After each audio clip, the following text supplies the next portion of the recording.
Bhanu news శుభోదయం వార్తలు. విజయవాడ ప్రభుత్వ ఆసుపత్రిలో రోగులకు తప్పని ఇక్కట్లు. తెలంగాణలో పంచాయతీ ఎన్నికల నగారా 27 నుంచి ప్రక్రియ ప్రారంభం. పంచాయతీ కార్మికులకు కనీస వేతనం ఇవ్వాలి. CITU demand. ఇబ్రహీంపట్నంలో గంజాయి పట్టివేత. విజయవాడ ప్రభుత్వ ఆసుపత్రిలో రోగులకు తప్పని ఇక్కట్లు. విజయవాడ ప్రభుత్వ ఆసుపత్రి జీజీహెచ్ లో రోగుల పరిస్థితి దయనీయంగా మారుతోందని సర్వత్రా ఆరోపణలు వ్యక్తమవుతున్నాయి. ఆసుపత్రి సిబ్బంది రోగులను సక్రమంగా పట్టించుకోవడం లేదనే విమర్శలు ఉన్నాయి. తాజాగా రోగిని అతని బంధువులు స్ట్రెచర్పై తీసుకెళ్తున్న దృశ్యాలు సోషల్ మీడియాలో వైరల్ అవుతున్నాయి. ఈ ఆసుపత్రికి వస్తే ప్రాణాలు పైకి పోవడమే అని రోగి బంధువులు ఆరోపిస్తున్నారు.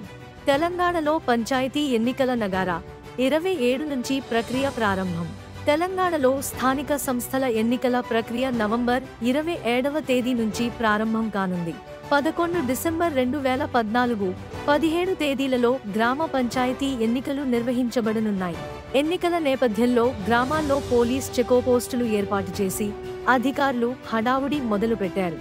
ఈ ఎన్నికలు రాష్ట్రంలో రాజకీయ వాతావరణాన్ని వేడెక్కిస్తున్నాయి. పంచాయతీ కార్మికులకు కనీస వేతనం ఇవ్వాలి. CITU demand. మైలవరం మండలం కుల్లూరు గ్రామ పంచాయతీలో పనిచేస్తున్న 7 పంచాయతీ కార్మికులకు కనీస వేతనం అమలు చేయాలని సిఐటియు మండల కార్యదర్శి సిహెచ్ సుధాకర్ డిమాండ్ చేశారు. కార్మికులకు నెలకు 10,000 రూపాయలు వేతనం కూడా ఇవ్వడం లేదని, గత 2 ఏళ్లుగా దుస్తులు, మౌలిక సదుపాయాలు అందించడం లేదని ఆయన ఆవేదన వ్యక్తం చేశారు. జిల్లా పంచాయతీ అధికారులు జోక్యం చేసుకుని పెండింగ్లో ఉన్న 2 నెలల జీతాలు తక్షణమే అందజేయాలని, కార్మికులకు ఈఎస్ఐ, పిఎఫ్ సౌకర్యం కల్పించాలని ఆయన కోరారు.